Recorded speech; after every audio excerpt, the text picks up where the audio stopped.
مسلمانوں کو بکثرت سلام کرنا، بھوکوں کو کھانا کھلانا، اپنے رشتہ داروں کے ساتھ نیک سلوک کرنا اور نماز تہجد پڑھنا۔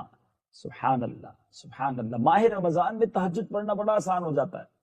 جی ہاں، سحری کے لیے عموماً اٹھتے ہی ہم، تہجد کے لیے شرط یہ ہے کہ عشاء پڑھ لی ہو اور عشاء کی نماز کے بعد بندہ کچھ دیر بھی سو جائے اور اب اٹھے فجر کا وقت شروع ہونے سے پہلے، تو اب تہجد پڑھ سکتا ہے۔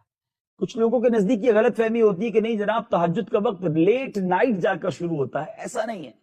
اگر آپ نے اول وقت میں عشاء پڑھ لی ہے اور آدھے گھنٹے بعد ہی آپ اٹھ گئے ہیں، تو یہ کہا جا سکتا ہے کہ رات 9 ساڑھے 9 بجے ہی آپ تہجد پڑھ سکتے ہیں۔ تو عشاء پڑھ کر تھوڑی دیر بھی آرام ہو جائے، اب اٹھنے کے بعد تہجد پڑھی جا سکتی ہے۔ اب تہجد کی زبردست عادت رمضان میں پڑھ سکتی ہے۔ سحری میں اٹھیں، تہجد ادا کریں، پھر سحری کر لیں، تو رمضان میں ویسے بھی نیکیوں کا اجر، نوافل کا جو اجر ہے وہ فرض کے برابر ہو جاتا ہے۔ تو یہ پریکٹس سارا سال آپ کو کام آئے گی۔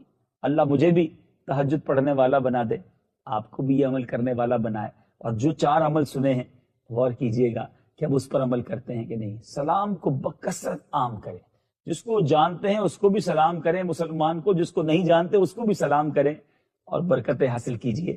بہرحال آج کے سلسلے میں جنت کی چابیوں میں بالخصوص تو 2 عمل سنے، باقی بھی کچھ اعمال سنے ہیں۔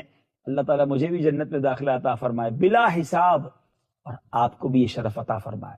قرآن پاک کی وہ آیتیں جس میں رب کریم نے مومنوں سے براہ راست بات کی ہے، مسلمانوں سے براہ راست بات کی ہے، اور فرمایا یا ایھا الذین آمنو، اے ایمان والو۔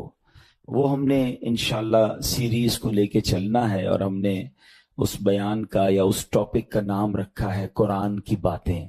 تو پہلی آیت ہم کور کر چکے تھے، جس میں نبی پاک علیہ الصلوۃ والسلام کی شان بڑے شاندار انداز میں، سورہ بقرہ کی وہ آیت تھی جس میں ہمیں یہ بتایا گیا تھا کہ اے ایمان والو، پیارے آقا سے بات کیسے کرنی ہے، ان کو راعنا نہیں کہنا، ان کو انظرنا کہنا ہے۔ آج جو ہم نے آیت پڑھنی ہے قرآن پاک کی، جس آیت کو سمجھنا ہے، یہ بھی قرآن پاک کی سورہ بقرہ کی آیت ہے، پارہ نمبر 2 ہے اور آیت نمبر 153 ہے۔ بیوٹیفل آیت and so many good lessons from that آیت۔ اب وہ آیت کون سی ہے؟ بسم اللہ الرحمن الرحیم۔ یا ایھا الذین آمنوا استعینوا بالصبر والصلاۃ ان اللہ مع الصابرین۔ ترجمہ اس کا کیا ہے؟ اے ایمان والو، صبر اور نماز سے مدد مانگو، بے شک اللہ صابروں کے ساتھ ہے۔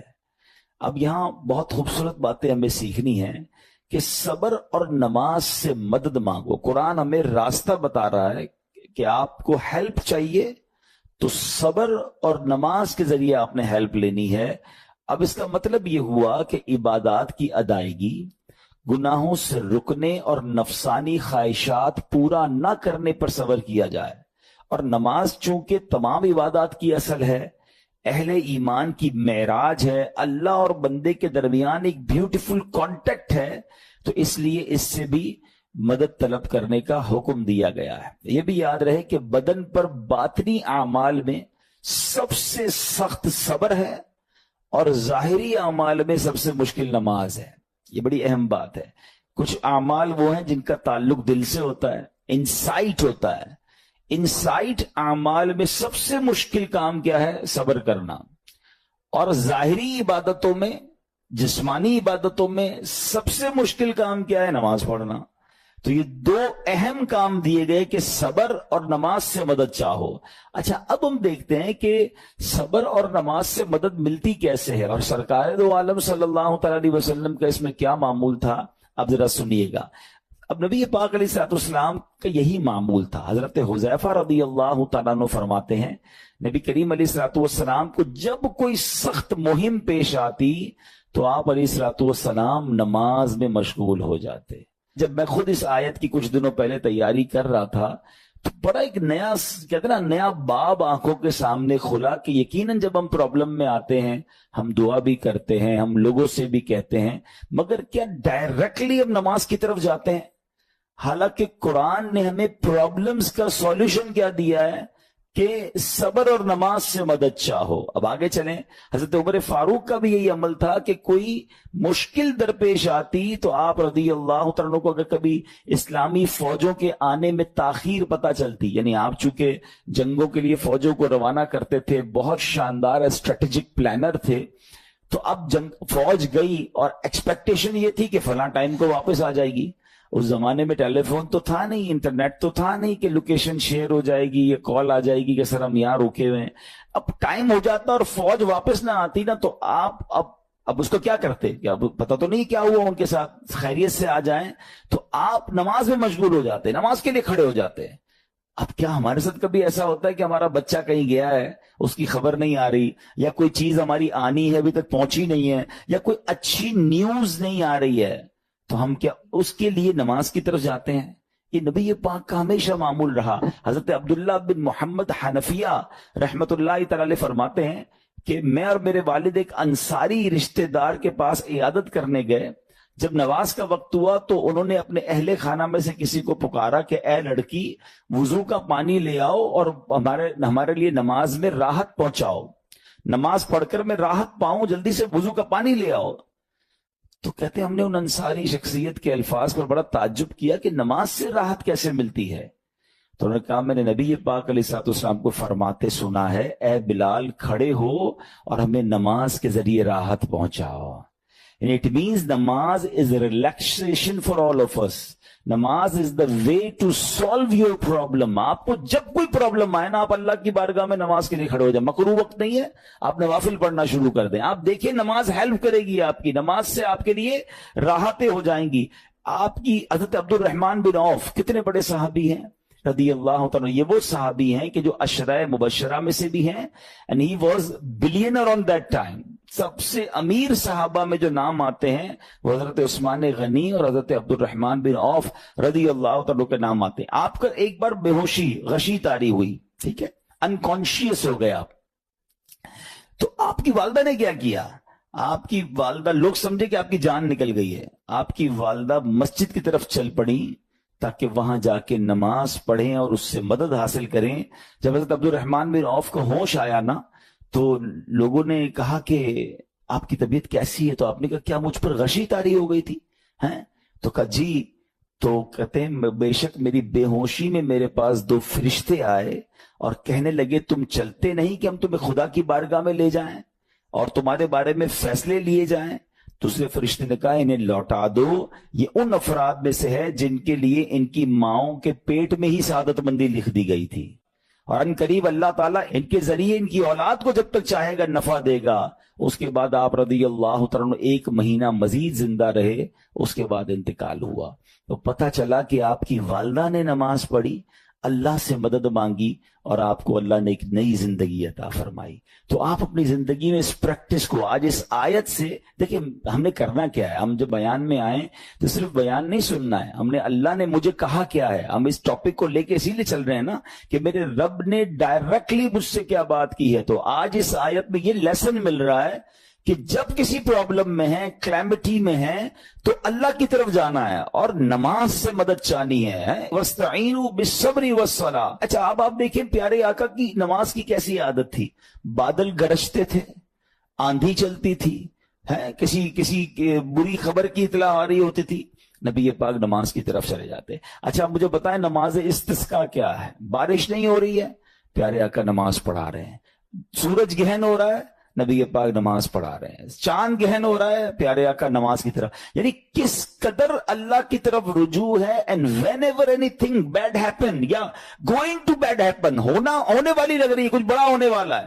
ہمیں بھی تو خبریں آ رہی ہوتی ہے نا کہ بھائی کل بہت شدید بارش ہوگی، اللہ نہ کرے کوئی اور بری خبر ایکسپیکٹیشن ہے. آپ کو کاروبار میں کوئی ایسی خبر آنے کا ڈر ہے، یا آپ کی کوئی شپمنٹ جاری ہے، واٹ ایور آپ چاہتے ہیں ہر چیز بہتر ہو جائے. قرآن نے فارمولا دیا نا وَاسْتَعِينُوا بِالصَّبْرِ وَالصَّلَاةِ. اللہ نے ڈائریکٹلی مجھے اور آپ کو کہا ہے. تو from now on words make your practice کہ میں نے انشاءاللہ نماز سے مدد لینی ہے. اور آپ اپنی آنکھوں سے دیکھیں گے اور آپ اللہ سے عرض بھی کریں کہ اللہ تو نہیں قرآن میں کہا مدد لے، میں نے کھڑا ہو گیا نماز کے لیے. تو نماز سے آپ نے مدد لینی ہے. اچھا اب اس کے بعد آیت کا جو سیکنڈ پارٹ ہے ہے کہ صبر سے بھی مدد لینی ہے. اور آگے کیا فرمایا؟ ان اللہ مع الصابرین، اللہ صابروں کے ساتھ ہے. سبحان اللہ. اس کا مطلب یہ ہوا کہ اللہ تعالیٰ اپنے علم و قدرت کے ساتھ ویسے تو ہر کسی کے ساتھ ہے، لیکن یہاں صبر کرنے والوں کا خاص ذکر اس لیے ہوا تاکہ انہیں معلوم ہو جائے کہ اللہ تعالیٰ ان کی مشکلات کو دور فرما دے گا. مگر کرنا کیا ہے؟ صبر کرنا ہے. اچھا، اب صبر کے بارے میں دو باتیں بڑی اہم ہیں کہ صبر نارملی ہم جب بھی صبر کے بارے میں سنتے ہیں تو صبر ہم کہتے ہیں یار تکلیف آئی ہے صبر کرو. یقیناً یہ بھی صبر ہے، مگر صبر کی ایک اور قسم بھی ہے جو اس سے بھی سپیریئر ہے، جو اس سے بھی افضل ہے. اور وہ کیا ہے؟ گناہ کے لیے دل چاہے، حرام کے لیے دل چاہے، نفسانی خواہشات برا کام کروانا چاہ رہی ہیں اور بندہ اس پر صبر کرے. یہ صبر جو ہے نا، یہ شریعت کو اور محمود ہے اور بڑا افضل ہے کہ انسان کو جی چاہے کہ فلاں گناہ کرنا ہے مگر وہ اس پر صبر کرے. اور دوسرا صبر وہی ہے جو ہم جانتے ہیں کہ کوئی مصیبت آ جائے، کوئی آفت آ جائے، کوئی ہمارا اللہ نہ کرے کسی سے لڑائی ہو جائے، ہمیں کوئی برا بلا کہے، ہم اسے معاف کر دیں، صبر کریں. یا جسمانی تکلیف ہے، کاروبار میں پرابلم ہے، ہم اللہ کی رضا پر راضی رہیں. تو یہ دو قسم کے صبر ہیں. اور جب کوئی بندہ صبر کرتا ہے نا تو قرآن و حدیث اور بزرگان دین کے اقوال سے میں اب آپ اس کے 10 فائدے بتانا چاہتا ہوں. میں کہتا جاؤں گا، آپ اللہ کے ذکر کی نیت سے سبحان اللہ بھی کہتے رہیں، جنت میں درخت بھی لگاتے رہیں. ٹھیک ہے؟ اللہ تعالیٰ صبر کرنے والوں کے ساتھ ہے. صبر کرنے والے کو اس کے عمل سے اچھا اجر ملے گا. صبر کرنے والے کو بے حساب اجر ملے گا. صبر کرنے والوں کی جزا دیکھ کر قیامت کے لوگ حسرت کریں گے. صبر کرنے والے رب کریم کی طرف سے درود و ہدایت اور رحمت پاتے ہیں. صبر کرنے والے اللہ کو محبوب ہیں. صبر آدھا ایمان ہے. صبر جنت کے خزانوں میں سے ایک خزانہ ہے. صبر کرنے والے کی خطائیں مٹا دی جاتی ہیں اور صبر ہر بھلائی کی کنجی ہے. اب آتے ہیں ان دونوں صبر کو تھوڑا سا ڈیفائن کرتے ہیں. ایک نفسانی خواہشات، گناہ کا جی چاہتا ہے، کیونکہ نفس ہے نا وہ تو ہر وقت موج مستی چاہتا ہے، وہ تو ہر وقت چاہتا ہے جناب بس یہ بھی کام کر لوں وہ بھی کر لوں. اب مجھے یہ دیکھنا ہے کہ میرا یہ کام اللہ کو راضی کرے گا یا رب کو ناراض کر دے گا. لیکن جو نفسانی خواہشات پر صبر کرتا ہے نا، گناہ سے اپنے آپ کو بچاتا ہے. قرآن کیا کہتا ہے؟ وَأَمَّا مَنْ خَافَ مَقَامَ رَبِّهِ وَنَهَى النَّفْسَ عَنِ الْهَوَىٰ فَإِنَّ الْجَنَّةَ هِيَ الْمَأْوَىٰ. اور رہا وہ جو اپنے رب کے حضور کھڑے ہونے سے ڈرا اور نفس کو خواہش سے روکا تو بے شک جنت ہی اس کا ٹھکانہ ہے. دل چاہ رہا ہے، شیطان کہہ رہا ہے کر لے، کوئی دیکھنے والا نہیں ہے، علاقہ بھی چینج کر لیا، شہر بھی تبدیل ہو گیا، nobody here to watch you، مگر اللہ دیکھ رہا ہے. اچھا، نارملی اگر غور کریں ہم گناہ کرتے کیوں ہیں؟ جتنے بھی گناہ ہے، واٹ ایور لسٹ آف گناہ اٹھائیے. کوئی شراب پیتا ہے، کوئی بدکاری کرتا ہے، معاذ اللہ، کوئی جوا کھیلتا ہے، کوئی جناب بے حیائی کرتا ہے، گندی چیزیں دیکھتا ہے یا جھوٹ بولتا ہے، واٹ ایور. ان تمام گناہوں میں تھوڑی سی لذت ہے، ٹیسٹ. ٹھیک ہے؟ غیبت میں بھی ٹیسٹ ہے، بلکہ کتابوں میں آیا کہ غیبت میں شراب سے بھی زیادہ مزہ ہے، جبھی تو بندہ چھوڑتا نہیں ہے. اچھا، لیکن یہ تمام ٹیسٹ میں ایک بڑی اہم بات اب میں کہنے جا رہا ہوں. یہ بزرگ نے بڑی کمال کی ون لائنر ہمیں دے دیا ہے. وہ کہتے ہیں کبھی بھی لذت کے لیے گناہ مت کرنا، کیونکہ لذت ختم ہو جائے گی، گناہ کا جواب اور پنشمنٹ باقی رہ جائے گی. اب آپ اس فارمولے کو سامنے رکھیں کہ جب بھی ہم گناہ کرتے ہیں فیو منٹس یا فیو آورز کی ایک انجوائمنٹ ہے، آفٹر دیٹ انجوائمنٹ ختم، مگر اس کا جواب باقی ہے، عذاب باقی ہے، اللہ نہ کرے اللہ ناراض ہوا تو پنشمنٹ باقی ہے. تو کیا فرمایا؟ انجوائمنٹ کے لیے گناہ مت کرنا، انجوائمنٹ ختم ہو جائے گی، عذاب باقی رہ جائے گا. اور اگلا سینٹنس کتنا خوبصورت ہے، فرماتے کبھی بھی تکلیف کی وجہ سے نیکی مت چھوڑنا، تکلیف ختم ہو جائے گی، اجر باقی رہ جائے گا. اب مثال دیتا ہوں، اس کی 2-3 ایگزامپل سمجھیے. گناہ کی ایگزامپل تو آپ سمجھ گئے کہ کوئی بھی تھوڑی دیر کا گناہ کرتا ہے، لذت پاتا ہے، وہ گناہ ختم، عذاب باقی. اب نیکی میں کیا ہوتا ہے؟ فجر کے لیے اٹھنا، نیند آ رہی ہے، دل نہیں چاہ رہا، آپ اٹھے، آپ نے وضو کیا، فجر پڑھا، وہ اٹھنے کی تکلیف تو ختم ہو گئی نا، واپس سونا ہے تو سو جائیے، مگر فجر کا اجر اور ثواب باقی رہ گیا ہے۔ رمضان کے روزے ڈیفیکلٹ ہیں لیکن افطار کے بعد تکلیف ختم ہو جاتی ہے، ہم کھاتے پیتے ہیں، موج کرتے ہیں، مگر ثواب باقی رہ جاتا ہے۔ کبھی کبھی آپ کو کوئی مسجد کے میں بلاتا ہے، یار چلو بھائی بیان ہو رہا ہے، اجتماع ہو رہا ہے، کوئی نیکی کی بات ہو رہی ہے، نہیں یار دل نہیں چاہ رہا، آپ آ گئے، آدھے ایک گھنٹہ بیٹھے پھر چلے گئے، وہ آپ کا جو ٹینشن تھا یا پریشر تھا وہ ختم ہو گیا، مگر ثواب باقی رہ گیا۔ تو اب اس فارمولے کو یاد رکھیے گا، جب بھی گناہ آپ کی طرف آئے نا، آپ سوچیں کتنی دیر کا فائدہ ہے، 1 گھنٹہ دوستوں کے ساتھ بیٹھوں گا، بری باتیں کروں گا 2 گھنٹے، فلم دیکھوں گا 2 ڈھائی 3 گھنٹے، بس اس کے بعد جواب تو باقی ہے نا، قیامت تک اللہ کو جواب دینا پڑے گا۔ نہیں یار مجھے انجوائمنٹ کے لیے گناہ نہیں کرنا ہے۔ اور جب کوئی نیکی کا کام آئے اور آپ کو لگے یار دل نہیں چاہ رہا، مزہ نہیں آ رہا، بوریت ہوگی، چھوڑنا یار، تو بندہ سوچے کتنی دیر کی نیکی ہے، آدھے گھنٹے کی، 1 گھنٹے کی، بس 2 گھنٹے کی، اور ثواب باقی رہ جائے گا۔ Let's do it. اگر یہ بات سمجھ آ گئی نا آپ کو، تو انشاءاللہ دیکھیے گا گناہ سے بچنا اور نیکیاں کرنا آسان ہو جائے گا۔ تو اب کیا فرمایا قرآن نے کہ جس نے اپنے نفس کو روکا، کیا خوبصورت آیت ہے، وَأَمَّا مَنْ خَافَ مَقَامَ رَبِّهِ وَنَهَى النَّفْسَ عَنِ الْهَوَىٰ، اب رہا وہ جو اپنے رب کے حضور کھڑے ہونے سے ڈرا اور نفس کو خواہش سے روکا، تو بے شک جنت ہی اس کا ٹھکانہ ہے۔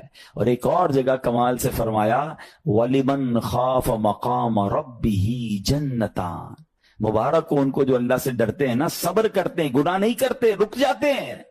قرآن کہتا ہے جو اپنے رب کے حضور کھڑے ہونے سے ڈرے اس کے لیے 2 جنتیں ہیں، 1 نہیں 2 جنتیں ہیں۔ سورہ رحمان کی آیت ہے۔ تو پتا چلا کہ نفس کو روکنا یہ آسان بھی نہیں ہے، ہاں دل بہت چاہتا ہے، مگر یہ صبر جو ہے نا، ان اللہ مع الصابرین کا جو معراج ہے، جو ٹاپ آف دا لسٹ صبر ہے، وہ یہ صبر ہے۔ اچھا اب آتے ہیں ایک اور صبر کی صورت، کہ اب آپ کو کسی نے غصہ دلا دیا، برا بھلا کہا، یا آپ کے مزاج کے خلاف بات ہو گئی، اب آپ نے روکنا ہے اپنے آپ کو، اب غصے کا اظہار نہیں کرنا، لڑائی نہیں کرنی، گالی کا جواب گالی، اینٹ کا جواب پتھر، انگریزی کا مقولہ ہے نا ٹٹ فار ٹیٹ، جیسے کو تیسا، نہیں، یہ ہماری شریعت ہمیں نہیں سکھاتی۔ اچھا آج کل کسی کو کہو نا یار آپ کیوں یار لڑائی کر رہے ہیں، بھائی میں جواب نہ دوں تو لوگ سمجھیں گے کمزور آدمی ہوں، مجھے اپنا روب بھی تو رکھنا ہے، میں بھی تو پتا چلے کون ہوں، اپنا بتاؤں تو صحیح کون ہوں۔ سچی بات پتہ ہے کیا ہے، جو ٹٹ فار ٹیٹ کرتا ہے، گالی کا جواب گالی سے دیتا ہے نا، وہ واقعی بتا دیتا ہے وہ کون ہے، وہ اپنا تعارف کروا رہا ہوتا ہے کہ یہ بھی ایسا ہے میں بھی ویسا ہی ہوں، او بھائی۔ اچھا پھر ایک اور عجیب جملہ بڑا مشہور ہے آج کل، جناب ہم شریف کے ساتھ شریف ہیں، ہم بدماش کے ساتھ بدماش ہیں۔ مجھے آج تک سمجھ نہیں آئی یہ کون سا بٹن لگا ہوا ہے آپ کے اندر کہ شریف کے ساتھ آپ شریف ہو جاتے ہیں، بدماش آتا تو آپ بھی بدماش ہو جاتے ہیں۔ جناب والا، شریف آدمی شریف کے ساتھ بھی شریف ہوتا ہے، بدماش کے ساتھ بھی شریف ہوتا ہے، جب بھی تو وہ غلط آدمی اچھا ہوگا نا۔ نبی پاک علیہ الصلوۃ والسلام نے گالیاں سن کر دعائیں دی ہیں، پتھر برسانے والوں کو بھی دعائیں دی ہیں، مگر ہم تو تیار ہی رہتے ہیں، یار میں بتاؤں گا اس کو میں کون ہوں، ایک گالی دی ہے میں اس کے ساتھ مشرک کو گالیاں دوں گا، تو پھر آپ بھی ویسے ہی ہو گئے نا جناب۔ حدیث پاک کیا ہے، who is more stronger, who is more powerful؟ اللہ کے حبیب علیہ الصلوۃ والسلام فرماتے ہیں کہ بہادر وہ نہیں، یہ بخاری شریف کی حدیث ہے، بہادر وہ نہیں جو پہلوان اور دوسرے کو پچھاڑ دے، بلکہ بہادر وہ ہے جو غصے کے وقت اپنے آپ کو قابو میں رکھے۔ اصل بہادری یہ ہے۔ تو اگر آپ نے واقعی صبر سے مدد لینی ہے، ان اللہ مع الصابرین کا مجدہ لینا ہے، تو بدلے نہیں لینا ہے، معاف کرنا ہے۔ ذرا مل کر میرے ساتھ شب قدر کی دعا دہرائیے گا، اللہم انک عفو کریم تحب العفو فاعف عنی، اللہم انک عفو کریم تحب العفو فاعف عنی، اللہم انک عفو کریم تحب العفو فاعف عنی۔ What is the meaning؟ اس دعا کا معنی کیا ہے؟ اللہم انک عفو، اے اللہ تو معاف کرنے والا ہے، تحب العفو معافی کو پسند کرتا ہے، فاعف عنی اللہ مجھے بھی معاف کر دے۔ ہم کیا کہہ رہے ہیں اللہ سے، اللہ مجھے معاف کر دے، میرے سارے اگلے پچھلے گناہ معاف کر دے، مگر دیر از اے کوسچن، آپ نے معاف کر دیا سب کو؟ بندہ کہتا نہیں میں تو انتظار میں بیٹھا ہوں, میں تو موقع کی تلاش میں, بس موقع ملے پھر بتاؤں گا میں کون ہوں. ہاتھ میں آ نہیں رہا بندہ, ٹرائی کر رہا ہوں کسی جگہ آ جائے, بس کوئی اس کے پیسے ویسے آ جائیں, کوئی اس کا معاملہ میرے پاس آ جائے, بس پھر دیکھو کیا کرتا ہوں. بیٹھے اس انتظار میں بیٹھے بہت سارے لوگ, کمال ہے یار. یعنی دشمنیاں پالی ہوئی ہیں, رشتہ داریاں کاٹی ہوئی ہیں, دوستوں کے پاس جا نہیں رہے ہیں, میاں بیوی میں لڑائی ہے, ایک سوری کے لیے بیوی گھر بیٹھی ہے, وہ کہتی شوہر سوری کہتے تو میں آ جاؤں گی, شوہر کہتا ہے بیوی معافی مانگ لے تو میں لے آؤں گا. ارے بھائی کوئی بھی آگے بڑھ کے معافی کر لو بھائی, اللہ سے معافیاں مانگ رہے ہو, بندوں کو معاف کرنے کے لیے کوئی تیار نہیں ہے. مجھے خود بتائے نا یہ کیسی دعا ہے کہ اللہ تو مجھے معاف کر دے, میں نے کسی کو معاف نہیں کرنا. یہ بنتی ہے دعا؟ اللہ سے پتہ ہے کیا کہیں, اے اللہ میں نے بندہ ہو کر تیرے سارے بندوں کو معاف کر دیا ہے, تو سب سے بڑا معاف کرنے والا ہے نا, اللہ تو بھی مجھے معاف کر دے. Look at the way to talk, یہ مزہ ہے نا بات کرنے کا, پھر دعا کرنے کا لطف بھی آئے گا آپ کو. تو دشمنیاں نہ رکھیں, غصے پر قابو پائیں, معاف کریں. ایک حدیث سن لیجئے, لرزا دیتی ہے, ڈرا دیتی ہے. اللہ کے نبی علیہ الصلوۃ والسلام فرماتے ہیں جو رحم نہیں کرتا اس پر رحم نہیں کیا جاتا. حدیث کا خلاصہ ہے. اور جو معاف نہیں کرتا اسے معاف نہیں کیا جاتا. اب بتائیے, ہم معاف کرتے ہیں, ہم رحم کرتے ہیں, ہم کہتے ہیں اللہ ہم پر رحم کرے, ہم کسی پر رحم نہ کریں. نہیں ہوگا رحم, پہلے اپنے اندر تو لائیے یہ باتیں. اب ایک آیت سنیے گا, اس کے تحت ایک واقعہ, اور پھر میں بیان کو کنکلوڈ کرتا ہوں. اللہ کریم ارشاد فرماتا ہے الذین ينفقون فی السراء والضراء والکاظمین الغیظ والعافین عن الناس واللہ یحب المحسنین. قرآن میں رب فرماتا ہے جو خوشحالی اور تنگ دستی میں اللہ کی راہ میں خرچ کرتے ہیں. یہ بڑی خوبصورت بات ہے, یہ غریب اسلامی بھائیوں کے لیے بھی مدنی پھول ہے. امیر تو خرچ کرتا ہے نارملی, غریب خرچ نہیں کرتا اللہ کی راہ میں. ہمارے قبلہ مفتی قاسم صاحب نے تفسیر قرآن صراط الجنان میں ایک بڑی پیاری بات لکھی. آپ کہتے ہیں پوری دنیا کے امیروں کا سروے کر لینا, ان کی جو پیسے بڑھنے کی ایک وجہ یہ بھی ہوتی ہے کہ وہ کہیں نہ کہیں چیریٹی کر رہے ہوتے ہیں, مدد کر رہے ہوتے ہیں. وہ مدد اور وہ نیکی ان کے پیسے بڑھا رہی ہوتی ہے. اور پوری دنیا کے غریبوں کا سروے کریں تو ان میں سے بڑی تعداد وہ جو خرچ ہی نہیں کرتی اللہ کی راہ میں. کہتے ہیں ہم کیا خرچ کریں, ہم تو غریب ہیں, ہم پر لوگ خرچ کریں. میں آپ کو فارمولہ دے رہا ہوں, اور یہ قرآن سے دے رہا ہوں. جو تنگی میں بھی اللہ کی راہ میں خرچ کرتے ہیں, جو خوشحالی میں بھی خرچ کرتے ہیں. آپ تنگی میں آپ روپیہ خرچ کریں, یہ نہیں کہتے آپ 10,000 روپے خرچ کریں, جتنی آپ کی حیثیت. یہ کاروبار ہے, آپ 1 روپیہ دیں گے اور آئے گا, آپ 10 روپے دیں گے, اور آپ کسی نہ کسی نیکی کے کام میں خرچ کرتے رہیں, آپ غربت سے باہر آ جائیں گے. If you want to take out yourself from that problem, آپ آئے اللہ کی راہ میں خرچ کرنا شروع کریں. قرآن کہہ رہا ہے کہ جو تنگی اور خوشحالی میں اللہ کی راہ میں خرچ کرتے ہیں. اور اگلا پارٹ کتنا خوبصورت ہے, فرمایا والکاظمین الغیظ والعافین عن الناس, فرمایا اور غصہ پینے والے اور لوگوں سے درگزر کرنے والے. انعام کیا ہے, واللہ یحب المحسنین, اور اللہ نیک لوگوں سے محبت فرماتا ہے. اور پھر ہاں زندگی میں کلیمٹیز, پرابلم, بیماریاں, مشکلیں, قرآن خود کہتا ہے کہ ہم قریب تمہیں آزمائیں گے. کبھی بیماری آئے گی, کبھی بھوک آئے گی, کبھی مال کم ہو جائیں گے, کبھی ڈسٹربنس آئے گی, خوف آ جائے گا. تو بی ریڈی فار دیٹ, صبر کرنا ہے, کیونکہ اللہ نے فرمایا وبشر الصابرین, صبر کرنے والوں کے لیے خوشخبری ہے. تو اللہ کرے کہ یہ بات ہمیں سمجھ آ جائے اور ہم اس آیت پر عمل کرنے والے بن جائیں, تو زندگی بڑی آسان ہو جائے گی. یہاں ایک میں عقیدے کی بات بھی کلیریفائی کر دوں. کچھ لوگوں کو بعض اوقات کنفیوژن ہوتی ہے, یا لوگ کنفیوژن کریٹ کرتے ہیں. مجھے ایک بات بتائیے گا کہ اللہ کیا کہہ رہا ہے, وَاسْتَعِينُوا بِالصَّبْرِ وَالصَّلَاةِ, اے ایمان والو صبر سے اور نماز سے مدد چاہو. کیا صبر اور نماز خدا ہے؟ بتائیے, نہیں ہے نا, اللہ تو نہیں ہے. ہم صبر اور نماز کی عبادت تو نہیں کرتے. تو جب قرآن کہہ رہا ہے کہ صبر اور نماز سے مدد مانگو, تو غیر اللہ سے مدد مانگنے کا درس تو ہمیں قرآن دے رہا ہے. تو اس کا مطلب یہ ہوا کہ اللہ کے سوا کسی چیز سے یا کسی شخصیت سے مدد لینے کا مقصد یہ نہیں ہوتا کہ ہم اس کی عبادت کر رہے ہیں. اگر آج کے دور میں کوئی اللہ کے نبی سے کہتا ہے کہ یا رسول اللہ انظر حالنا، یا بھر دو جولی میری یا رسول اللہ، تو یہاں کوئی شرک کی بات نہیں ہے. کیوں کہ یہاں یہ نیت نہیں ہے کہ ہم ان کو خدا مان رہے ہیں، یا یہ بھی نیت نہیں ہے. ایک بات ایک عقیدہ کلیئر کر دیتا ہوں، پوری دنیا میں عاشقان رسول کا یہی عقیدہ ہے کہ کوئی نبی، کوئی صحابی، کوئی ولی اپنی طرف سے کسی کو کچھ نہیں دے سکتا. وہ سب رب کے محتاج ہیں. اللہ کسی کا محتاج نہیں ہے. جو اللہ کا ہے وہ اس کا اپنا ہے. ہاں، اللہ نے اپنے مخصوص بندوں کو کچھ عطائیں کی ہوئی ہیں، کچھ پاورز دیے ہوئے ہیں. وہ اللہ کی عطا سے اگر کسی کو تقسیم کرتے ہیں تو اس میں کوئی پرابلم نہیں ہے. قرآن کہہ رہا ہے اے ایمان والو صبر اور نماز سے مدد چاہو. یہاں ایک اور بات سمجھنی ہے. دنیاوی طور پہ بھی کیا ہوتا ہے کہ آپ کسی باس ہوتا ہے اپنے کسی مینیجر کو پاور آف اٹارنی دے دیتا ہے کہ یہ تمہارے پاس اس پراپرٹی کا پاور ہے، تمہارے پاس فلاں چیز کا پاور ہے. وہ اس پاور کے بہاف پر وہ کام کر دیتا ہے، مگر کوئی یہ نہیں کہتا کہ he is the owner. Actually he have attorney, he have power of attorney.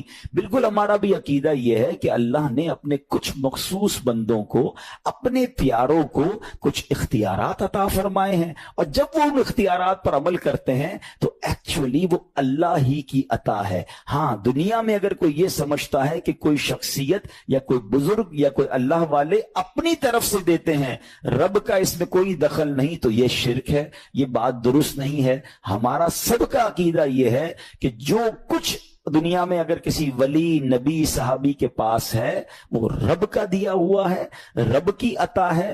رب ان کو دیتا ہے، رب کو کوئی نہیں دیتا. رب کے پاس جو کچھ ہے وہ اس کا اپنا ہے. تو یہ کانسیپٹ بھی کلیئر ہوتا ہے قرآن پاک کی اس آیت سے. آج میں آپ کو یقین کریں قرآن و حدیث کی روشنی میں اس بیان میں ایسی کمال کی بات سیکھیں گے کہ جس کام کی طرف توجہ دلانی ہے اگر وہ کام کر لینا انشاءاللہ ہماری نہ صرف اولاد بلکہ آنے والی نسلوں کا بھلا ہو جائے. وہ کون سا کام ہے، وہ کون سا عمل ہے، آئیے سنتے ہیں. حضرت یحییٰ بن اسماعیل رحمۃ اللہ تعالی علیہ فرماتے میری ایک بڑی بہن تھی، وہ بیمار ہوئی تو ان کا ذہنی توازن جو ہے وہ ڈسٹرب ہو گیا. یعنی اب وہ سمجھداری والی باتیں نہیں کرتی تھی، دماغی توازن بگڑ گئے. 10 سال میری بہن جو ہے وہ ایک کمرے میں رہی اور بیمار بھی رہی، ہمیں پہچانتی بھی نہیں تھی، دماغی توازن ٹھیک نہیں کا. اور ایک رات یہ ہوا کہ میرے کمرے کے دروازے پر دستک ہوئی. میں نے کہا رات کو اس وقت کون آیا؟ میں نے کہا پوچھا کون؟ تو دروازہ کھٹکھٹانے والی ایک لیڈیز کی آواز آئی اور اس نے کہا میں آپ کی بہن ہے. آپ نے پوچھا کون؟ تو میں آپ کی بہن ہے. آپ حیران ہوگا کہ یہ میری بہن ہے، یہ کیسے بولنے لگ گئی اور کیسے مجھے پہچاننے لگ گئی اور یہ کہنے لگ گئی کہ میں آپ کی بہن. فوراً دروازہ کھولا. 10 سال بعد میری بہن میرے کمرے میں آئی، اور آئی تو میں نے جب اس سے باتیں کی تو وہ بالکل ٹھیک، اس کا تمام معاملات دور ہو چکے تھے. تو میں نے کہا کہ یہ سب کیسے ہوا، آپ طبیعت کیسے ٹھیک ہو گئی آپ کی؟ بہن کہتی ہے میں سو رہی تھی کہ میں نے خواب میں دیکھا کہ اللہ پاک نے تمہارے دادا کی نیکی کی برکت سے تمہارے والد محمد اسماعیل کی حفاظت کی، اور تمہارے والد محمد اسماعیل کی برکت سے تمہاری حفاظت فرماتا ہے. تمہارے دادا اور والد جو ہیں شیخین کریمین حضرت ابوبکر صدیق اور حضرت عمر فاروق سے بڑی محبت کرتے تھے، اس لیے ان دونوں بزرگوں نے اللہ پاک کے حضور تمہاری سفارش کی ہے. اب اگر تم چاہو تو دعا کرو، اللہ عز و جل تمہیں شفا عطا فرمائے گا، اور اگر چاہو تو تمہارے لیے صبر کرو تو جنت ہے. یعنی اس لڑکی کو یہ آپشن دیا گیا کہ اگر تم کہو، وہ بزرگ کہتے ہیں میں تمہارے لیے دعا کر دیتا ہوں، شفا مل جائے گی، اور اگر صبر کرو تو جنت ہے. سبحان اللہ. وہ لڑکی بڑی سمجھدار تھی، کہتی ہے حضور جنت تو میں چاہتی ہوں مگر اللہ کی رحمت تو بہت بڑی ہے نا، اگر شفا بھی مل جائے اور جنت بھی مل جائے تو اس سے اچھی کیا بات ہو. کریم کے در سے مانگنا ہے تو تھوڑا کیوں مانگنا؟ کچھ لوگ بڑا اس کو کہتے ہیں تھوڑا تھوڑا مانگ رہے ہوتے ہیں، یا اللہ بس یہی دے دے، بھائی اتنا ہی دے دے. ارے تمہارا دامن تھوڑا ہے، میرے رب کے خزانے تھوڑے نہیں ہیں. تو کریم ہی جو ٹھہرا تو کرم کے کیا ٹھکانے ہیں، کریم ہی جو ٹھہرا تو کرم کے کیا ٹھکانے، تو نوازنے پہ آئے تو نواز دے زمانے.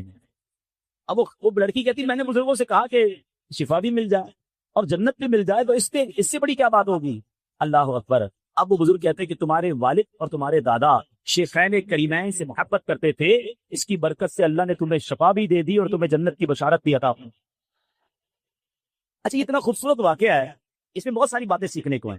یہاں جہاں والد اور دادا کی نیکی کی برکت اولاد کو مل رہی ہے، مگر اس میں نیکی کون سی تھی؟ نیکی یہ ہے کہ صحابہ سے محبت ہے، شیخین سے محبت ہے، سبحان اللہ. تو پتا چلا کہ صحابہ اور اہل بیت اور اللہ کے نیک بندوں کی جو محبت ہے نا، وہ بندے تو بہت ساری مشکلوں سے بچا لیتی ہے. سبحان اللہ. جبھی تو ہم کہتے ہیں نا کہ ہم کو صحابہ اور اہل بیت سے پیار ہے. انشاءاللہ دو جہاں میں اپنا بیڑا ہر صحابی نبی، ہر صحابی نبی، ہر زوجہ نبی. اللہ پاک ہمیں صحابہ، اہل بیت، اولیاء اور اپنے نیک بندوں کی محبت نصیب فرما. اچھا، اس میں سیکھنے کو دوسری جو بات ملی کہ انسان جب نیکی کرتا ہے نا تو وہ نیکی صرف اسے فائدہ نہیں دے رہی ہوتی، اس کی اولاد کو بھی فائدہ دیتی ہے، اس کی نسلوں کو بھی فائدہ دیتی ہے، اس کے گھر بار کو بھی فائدہ دیتی ہے.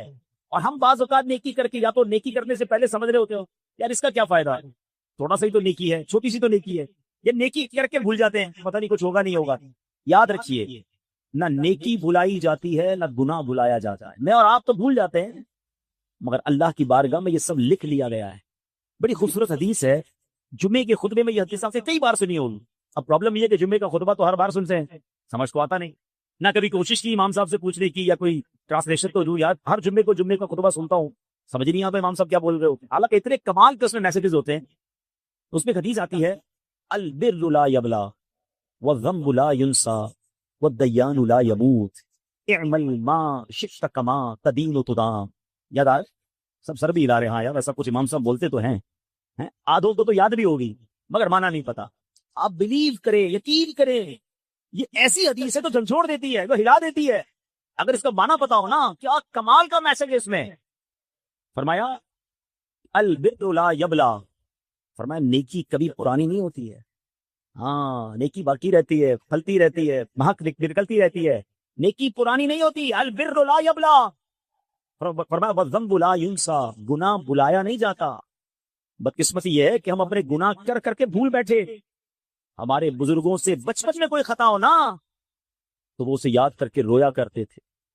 ہم تو روز گناہ کر رہے ہیں، روز بھول ہی جا رہے ہیں. ذرا مسجد میں آ جائیں، اجتماع میں بیٹھ جائیں، کسی دعا میں آنسو بہ نکلیں، لگتا ہے یار میں تو بڑا نیک ہو گیا ہوں، میں نے تو بڑی زبردست نیکی کر دی، 100-200 مسجد کے ڈبے میں ڈال دیے، میں تو سخی بھی ہو گیا ہوں. ارے تجھے تیری 2 نیکیاں نظر آ رہی ہیں، 500 گناہ کر کے آیا، وہ شرم نہیں آ رہی؟ وہ کدھر گئے؟ وہ کس کھاتے پہ گئے؟ یہ بڑا پرابلم ہے ہمارا. یہ نیکیاں ساری یاد ہیں، گناہ بھول جاتے ہیں. مگر سنو حدیث کیا کہہ رہی ہے، وَالذَّنبُ لَا يُنسَى، گناہ بھلایا نہیں جائے گا. پھر آگے فرمایا وَالدَّيَّانُ لَا يَمُوتُ، فرمایا بدلہ لینے والی ذات جو ہے نا اللہ کریم کی ذات، اس کو موت نہیں آنی ہے. نیکی بھی تمہاری پرانی نہیں ہو رہی ہے، گناہ بھلایا نہیں جا رہا ہے، اور جس نے فیصلہ کرنا ہے، جس نے اس کا بدلہ دینا ہے، وہ ہمیشہ باقی رہے گا. اور آگے کیا فرمایا، اکمل ما شئت کما تدین تدان، کر لے جو کرنا ہے، جیسی کرے گا ویسی بھرے. کاش یہ میں کہتا ہوں ایک ہی حدیث جو ہے نا اتنا بڑا انڈیکیٹر ہے، اتنا بڑا یوں سمجھے میسج ہے کہ بندہ نیکی کرتے ہوئے سوچے کہ یار اور کر لوں، یہ باقی رہے گی، یہ پرانی نہیں ہوگی، یہ کام آئے گی، کہیں نہ کہیں اس کا فائدہ ہوگا، یہ بلا کو روک لے گی، یہ رزق میں برکت لے آئے گی، یہ بچوں کے لیے بلائی بن جائے گی. یا تھوڑی اور کر لوں، تھوڑی اور نیکی کر لوں، تھوڑے نوافل اور پڑھ لوں، تھوڑا ذکر و اذکار اور کر لوں، تھوڑا صدقہ اور دے دوں، تھوڑی کسی کی مدد اور کر دوں، یار یہ میرا اکاؤنٹ بڑھ رہا ہے. البر لا یبلا، نیکی پرانی نہیں ہو رہی. اور جب گناہ کرنے کو جی چاہے نا تو یاد آ جائے وَذَنبُ لَا يُنسَى، یار یہ میں حرام دیکھ رہا ہوں، یہ بھلایا نہیں جائے گا، یہ باقی رہے گا، اس کا جواب دینا پڑے گا، اس کی مار نہ پڑ جائے. اللہ کرے کہ یہ بات سمجھ آ جائے. اور یہ آخر میں فرمایا نا اعمل ما شئت کما تدین تدان، کر لیا کچھ جو کرنا. کچھ لوگ کہتے ہیں نا یار چلو یار ابھی کر لو بعد میں دیکھیں گے. یہ حدیث یاد رکھنا، کما تدین تدان، جو کرو گے ایسی کرو. کوئی آج کل کھجور کا پودا لگا کر آم کی امید نہیں رکھتا ہے، اپنے گھر میں ناریل کا بیج لگایا اور کیا امرود نہیں نکل رہا ہے. لوگ کہیں گے طبیعت تو ٹھیک ہے، ناریل ہی نکلے گا، لگایا ناریل، امرود کہاں سے آئے گا؟ تو گناہ کر کر کے جنت کی امید رکھنا کیسا؟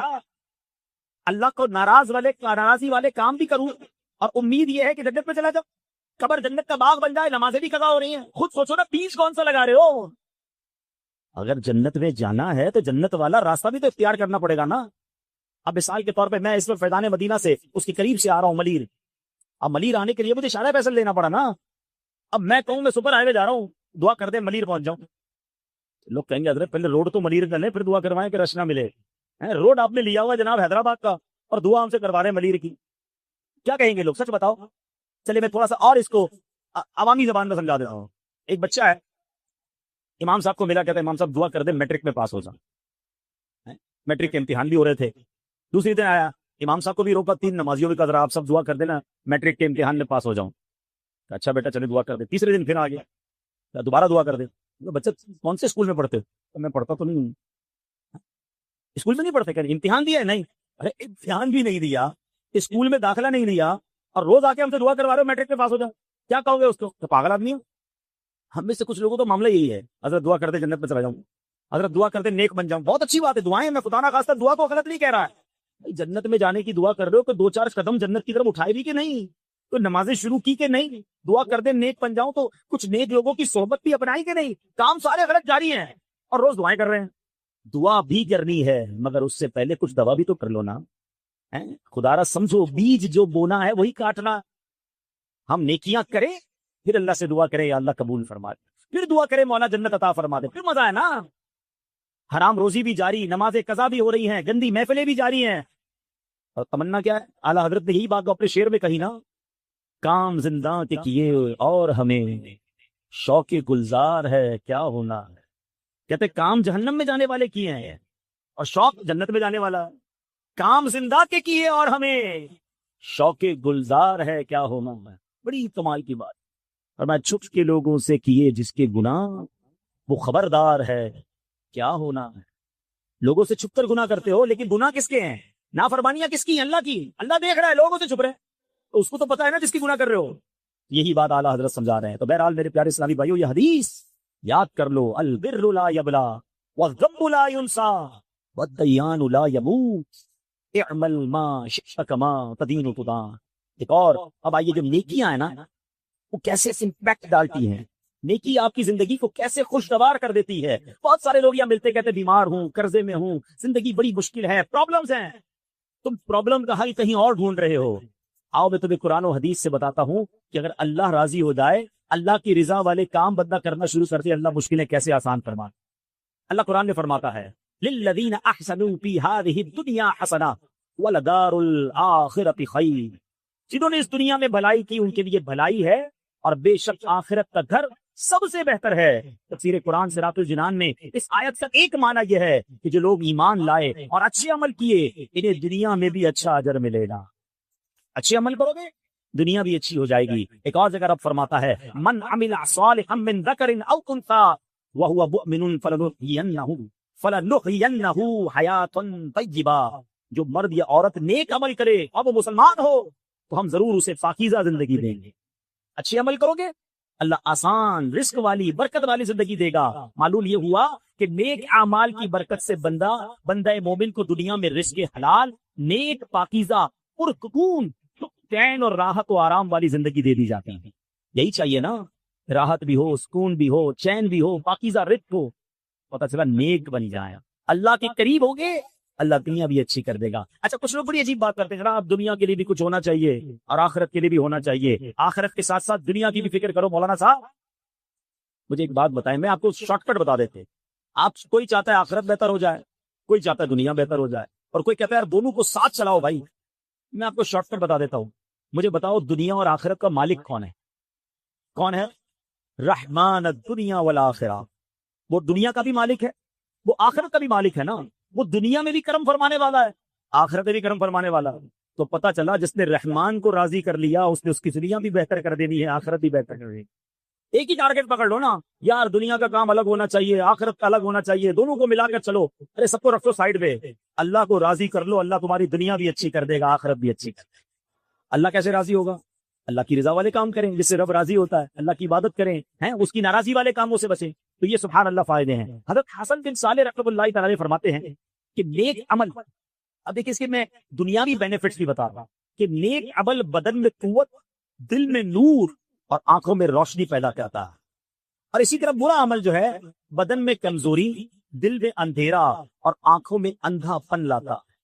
آپ دیکھیں جو نیک بزرگ ہوتے ہیں ان کا چہرہ نورانی ہوتا ہے، بڑا شاش بشاش، جب بھی جاؤ فریش فیل ہوتے ہیں، بڑا ان کے اندر انرجی ہوتی ہے. یعنی جو روحانیت اور انشاءاللہ جنت کی نعمتیں ملی وہ تو الگ ہیں. اللہ ان کی باڈی کے اندر، ان کے جسم کے اندر ان کو روحانی طاقتوں سے نواز دیتا ہے. میں کہتا ہوں اور کہیں نہ جاؤ یار، 75 سال کے پیر و مرشد ہیں ہمارے، اللہ ان کو نیکیوں والی طویل زندگی عطا فرمائے. آپ یقین کریں جوان آدمی تھک جاتا ہے مگر اللہ پاک نے جو ان کو طاقت دی ہے، یہ روحانیت دی، اللہ اس میں اور اضافہ فرمائے، نظر بد سے بچائے۔ روزے میں ہماری آواز نہیں نکلتی اثر کے بعد، وہ اثر کے بعد مدنی مذاکرہ کر رہے ہیں، رات کو تراویح کے بعد مدنی مذاکرہ کر رہے ہیں، پھر خصوصی مدنی مذاکرہ کر رہے ہیں، پھر سحری، بندہ سحری افطاری میں تو کہتا ہے اکیلے میں کروں گا یار تھکن لگتی ہے، وہ سحری بھی عوام میں کر رہے ہیں، وہ افطاری بھی عوام میں کر رہے ہیں۔ یہ کیا روحانی طاقت ہے بھائی، ہماری آنکھوں کے سامنے ہے نا۔ اچھا اگر آپ کی بات سمجھ نہیں آ رہی نا، اب آپ کے خاندان میں تو 75 سال کا بزرگ ہو، اس کی حالت دیکھ لو آپ۔ چلو ہم ایک اور بات بھی کر لوں، بہت پریشر دیتے ہیں لوگ یار ابھی اہل سنت سے ملاقات کروا دیں۔ میں ان کو ایک سوال پوچھتا ہوں، یار اگر آپ کے گھر میں 75 سال کے دادا ہیں، کہتا ہے میں کہا مجھے 50 آدمی آپ کے دادا سے ملوانے ہیں، کہتا نہیں دادا 50 آدمی سے ملیں گے تو بیمار ہو جائیں گے، جب تمہیں اپنے دادا کی فکر ہے تو پیروں مرشد کا بھی خیال رکھ لو، ان سے 5,000 آدمی ملنا چاہتے ہیں تو اگر کبھی ملاقات نہ ہوا کرے تو دل چھوٹا نہ کیا کرو، یہ بزرگ ہمارے درمیان ہیں، ہم دیدار کر لیتے، یہی بڑی نعمت ہے۔ ہاں یہ سلامت رہے یہی ہمارے لیے بہت ہے۔ اب یہ دیکھو روحانیت، نیک اعمال کیسے اللہ طاقت دے دیتا ہے۔ ایک بزرگ کے بارے میں آتا ہے علامہ ابو طیب طبری رحمۃ اللہ تعالی، آپ نے 100 سال سے زیادہ عمر پائی، 100 سال کی عمر میں بھی آپ بڑے تگڑے تھے، جسم بھی نارمل تھا، آپ کی جو ہے وہ دانت بھی ٹھیک ہیں، آنکھیں بھی ٹھیک ہیں، سلسے بھی ٹھیک تھے۔ تو لوگوں نے کہا حضرت آپ 100 سال میں بھی جوان ہیں، یہ کیسے؟ اس عمر میں تو آنکھیں کمزور ہو جاتی ہیں، دانت کمزور ہو جاتے ہیں، گر جاتے ہیں دانت، سماعت نہیں رہتی ہے، پیروں میں ہمت نہیں رہتی ہے، آپ بالکل فٹ فاٹ۔ کیا پیارا جواب دیا، کہتے ہیں جوانی میں نا میں نے ان اعضاء سے اللہ کی نافرمانی نہیں کی، اللہ نے بڑھاپے میں میرے اعضاء سلامت رکھ دیے ہیں۔ آئے ہائے بڑی گہری بات ہے۔ لوگ کہتے ہیں سدا جوان ہونے کا فارمولا چاہیے، فلاں کشتے کھاؤ تو فلاں دوائیاں کھاؤ۔ آؤ میں فارمولا بتاتا ہوں، تم جوانی گناہوں سے بچا کر گزار لو، اللہ تمہارا بڑھاپا اچھا کر دے۔ جوانی میں جناب اتنا اللہ کو ناراض کرنا ہے، سارے غلط کام کرنے ہیں، پھر بڑھاپے میں تو خود دیکھیں کیسے پڑے ہوتے لوگ، عقل چلی جاتی ہے کئی لوگوں کی۔ تو اگر چاہتے ہو نا بڑھاپا اچھا رہے، فیوچر دیکھیں، آج میں بیان ہی فیوچر پر کر رہا ہوں، آنے والی نسلیں، اولاد اور اپنا بڑھاپا، ان تمام چیزوں کی بہتری کا فارمولا یہ ہے کہ زندگی اللہ کی رضا میں گزارنا۔ نیک عمل کرتے جاؤ، اللہ تمہاری صحت اچھی کر دے گا، تمہیں طاقت عطا فرمائے گا، تمہیں تمہارے چہرے پہ نور عطا فرمائے گا، تمہارا بڑھاپا اچھا کر دے گا، تمہاری اولاد کو برکتیں دے گا، تمہاری آنے والی نسلوں کو بھی برکتیں عطا فرمائے۔ یہ وہ پلاننگ ہے، فیوچر پلاننگ، کہ بندہ زندگی گناہوں سے بچ کر گزارے۔ لوگ کہتے ہیں بڑی مشکل میں ہوں، بڑی پریشانی میں ہوں، آؤ قرآن فارمولا دے رہا ہے۔ رحمتیں 100 درود پر 1000 رحمتیں، کیا شاندار فارمولا ہے کہ میں اور آپ اگر چاہتے ہیں کہ صبح و شام مجھ پر رحمت الہی برستی رہے۔ اتنے ڈیفیکلٹ ٹائم سے ہم گزر رہے ہیں کہ آج حالات ایسے ہو گئے ہیں کہ لوگ گھر سے نکلتے ہیں تو یہ خیریت کی فکر ہوتی ہے کہ خیر سے واپس آئیں، ہم بھی خیر سے آئیں، پیچھے گھر والے بھی خیر سے رہیں۔ اب جب گھر آ جائیں تو پیچھے کاروبار خیر سے رہے، ٹریول پر جاتے ہیں تو اپنے کاروبار، اپنے گھر بار، اپنے سٹاک، تمام چیزوں کی فکر رہتی ہے کسی نہ کسی مائنڈ میں۔ تو اب ذرا سوچیں کہ اگر مجھ پر اللہ کی رحمتیں برستی رہیں، میرے کاروبار پر، میری فیملی پر، میری ذات پر، تو انشاءاللہ بہت ساری مصیبتیں جو آنے والی ہوں گی وہ بھی ٹل جائیں گی۔ تو this is the way to protect yourself. یہ شاندار طریقہ ہے کہ اپنے آپ کو، اپنی فیملی کو، اپنے کاروبار کو، اپنی تمام چیزوں کو اگر سیکیور کرنا ہے، سیف کرنا ہے، تو درود پاک پڑھتا رہوں، رحمتیں برستی رہیں، اور جس پر اللہ کی رحمت برسے گی اس پر مصیبت کیسے آئے گی؟ ٹھیک ہے نا۔ اچھا پھر نبی پاک کا جو یہاں تک حدیث تو ایک بہت خوبصورت کیلکولیشن ہے، مگر اس حدیث کا جو اگلا پارٹ ہے نا، وَمَن صَلَّى عَلَيَّ أَلْفًا، جس نے مجھ پر 1000 بار درود پاک پڑھا، زحمت کتفہ کتفی علی باب الجنہ، آقا فرماتے ہیں جنت کے دروازے پر اس کا کاندھا میرے کاندھے سے چھو رہا ہوگا۔ اب مہربانی کی انتہا دیکھیں کہ مجھے نبی پاک اپنے پیچھے ہی جنت میں لے جائیں، غلام تو پیچھے ہی ہوتا ہے نا، ہمارا تو نعرہ یہی تھا، باغ جنت میں محمد مسکراتے جائیں گے، پھول رحمت کے جھڑیں گے ہم اٹھاتے جائیں گے، اور خلد میں ہوگا ہمارا داخلہ اس شان سے، یا رسول اللہ کا نعرہ لگاتے جائیں گے۔ تو ہمارا تو پہلے ہی ارمان یہ کہ بس سرکار کے پیچھے پیچھے چلے جائیں، مگر کرم بالائے کرم، مہربانی کیا ہے؟ آقا فرماتے جو 1000 بار درود پاک پڑھے گا جنت میں ایسے جائے گا کہ اس کا کاندھا میرے کاندھے سے چھو رہا ہوگا۔ کاندھا کس سے چھوتا ہے؟ امام صاحب اعلان کرتے ہیں نا، کاندھے سے کاندھا ملا لیجئے، صفحے درست کر لیجئے، ویری نیکسٹ ٹو می، جو بالکل میرے برابر میں ہوتا ہے، میرا کاندھا تو اس سے ٹچ ہو رہا ہے۔ اللہ اکبر، سرور کائنات کثرت سے درود پاک پڑھنے والے پر اتنی بڑی مہربانی فرمائیں گے۔ اب میرے کاروباری اسلامی بھائیوں، میرے انجینئر بھائیوں، پروفیشنل اسلامک بردرز، اب ہم سوچیں ہمارا کتنا ٹائم ہم فضول ضائع کرتے ہیں۔ اگر آپ کبھی اکیلے میں بیٹھ کر غور کریں نا، تو ہمارا روزانہ گھنٹوں جس میں ہم کچھ نہیں کر رہے ہوتے، نہ دنیا کا کوئی کام کر رہے ہوتے نہ آخرت کا کوئی کام کر رہے ہوتے. چلے کاروبار کر رہے ہیں تو سمجھ بھی آ رہا ہے کہ بندہ جاب پہ بیٹھا ہے، کاروبار کر رہا ہے، آفس کا کام کر رہا ہے، واٹ ایور، کچھ بھی نہیں کر رہے ہوتے، فارغ ویلے، تھوڑی پنجابی کہتے ہیں نا ویلے بیٹھے ہیں. کیا بیٹھے بھائی؟ موبائل لے کے بیٹھے ہیں. کئی گھنٹے ہمارا موبائل فون ہم سے لے جاتا ہے، اور نہ جانے کتنا ہمیں بیزی کر دیا، اتنا بیزی کر دیا ہے کہ اب گھر والوں کے لیے بھی ٹائم نہیں ہے، آس پاس کے لوگوں کے لیے بھی ٹائم نہیں. ہمارے ساتھ بیٹھا ہوا کہیں اور ہے، ہمارے ساتھ موبائل پہ جو ہے وہ ہمارے ساتھ کنیکٹ ہے. ایسا نہیں ہونا چاہیے. ہمیں کچھ وقت موبائل کو، اب ایسا فیل ہوتا ہے مجھے کہ ہم اپنا کوئی ایسا ٹائم باندھیں کہ وہ ٹائم میرا بغیر موبائل کے ہوگا. اب میں کم از کم ان گھنٹوں میں موبائل کو ہاتھ نہیں لگاؤں گا، تو پھر انشاءاللہ ہم بہت ساری عبادتیں، مطالعہ، اپنی ذات میں بہتری لا سکیں گے. ورنہ تو اتنا انوالومنٹ، وہ کہتے نا ہمارے پاکستان میں ایک سے کئی بار زیادہ ہوا ہے، کبھی کوئی ایسی دن آتا ہے تو موبائل فون بند کر دیے جاتے ہیں. تو ایک بار موبائل فون بند ہو گیا پورا دن، تو کراچی میں پورا دن موبائل فون بند تھا. تو ایک صاحب کی میں نے سوشل میڈیا پر پوسٹ پڑھی کہ بڑے دنوں بعد آج اپنے گھر والوں سے ملاقات ہوئی ہے، اور پتا چلا اچھے لوگ ہیں. یعنی اپنے ہی گھر والوں سے ملاقات ہی نہیں ہوتی، کیونکہ اب گھر تو جاتا ہوں روز، مگر میں گھر جاتا ہوں میرے ہاتھ میں موبائل، بچوں کی امی کے ہاتھ میں، بچے ایوری بڈی از بیزی ان دی موبائل. ہم گھر میں رہ کر بھی باہر ہیں، گھر میں رہ کر باہر والوں سے رابطے میں، گھر والوں سے رابطے میں نہیں ہیں. آپ کو پتا ہے ایک فینومینا، ایک باقاعدہ اس پر کام ہو رہا ہے دنیا میں. ایک ریسٹورنٹ کے بارے میں نے پڑھا امریکہ میں کہ انہوں نے اب اچھا ہم لوگ ہمارے یہاں ہمارے وطن میں ہمیں بس وہ والی کروانی ہے جس میں وائی فائی ہونا چاہیے، ٹرین وہ چاہیے جس میں وائی فائی ہونا چاہیے، ہمیں کھانا کھانے وہاں جانا ہے جس ریسٹورنٹ میں وائی فائی. ہم الٹا اپنے آپ کو اتنا انوالو کر بیٹھے، اب دنیا اتنا اس کو استعمال کر بیٹھی کہ الٹا چل رہے ہیں. اب ریسٹورنٹ والے کہتے ہیں ہمارے ریسٹورنٹ میں کھانا کھانا ہے تو موبائل نہیں چلے گا، اور اس کی بڑی پیاری وجہ انہوں نے بیان کی. وہ کہتے ہیں ہم چاہتے ہیں آپ آ کر ہمارا کھانا کھائیں اور اس کو ٹیسٹ کریں، نہ کہ آپ یہاں آ کر بھی موبائل میں لگے رہیں، پتہ ہی نہیں چلے گا ہم نے کیسا بنایا ہے. اب اس بات کو سمجھنا ہو نا، تو کبھی کبھی ہوتا ہے ایسا کہ بندہ لنچ کر رہا ہے، گھر والوں نے کھانا لگایا، فون کان پہ، کھانا کھا لیا، فون چل رہا ہے، کھانا کھانے کے بعد پتہ ہی نہیں ہوتا کہ کیا کھایا، کیسا تھا. گھر والوں نے پوچھا کھانا کیسا، پتہ نہیں ٹھیک تھا، صحیح تھا، پتہ ہی نہیں، کیونکہ ذائقہ تو جب آئے گا نا جب آپ کھانے پر توجہ دیں گے. یعنی کسی بھی چیز پر توجہ نہیں ہے، توجہ ہے تو اب صرف موبائل ساری توجہ ہماری لے جا رہا ہے. تو ٹرائی ٹو انڈرسٹینڈ، ہمیں اسی دنیا میں رہ کر اپنی آخرت کی تیاری بھی کرنی ہے. We don't get any extra time. مجھے اور آپ کو کوئی الگ سے ٹائم نہیں ملے گا کہ بھائی 50-60 سال پہلے کاروبار، جاب، فیملی، دنیا کو ٹائم دے دو، مزے کر لو، اب یہ 5 سال آخرت کو ٹائم دے دو. نہیں، نو بڈی نوز. ہمیں پتہ ہی نہیں ہوگا، کسی کو نہیں پتا ہوتا. مرنے سے پہلے کسی کو ایک لمحہ پہلے پتا نہیں ہوتا کہ اگلا لمحہ میں زندہ ہوں یا نہیں ہوں.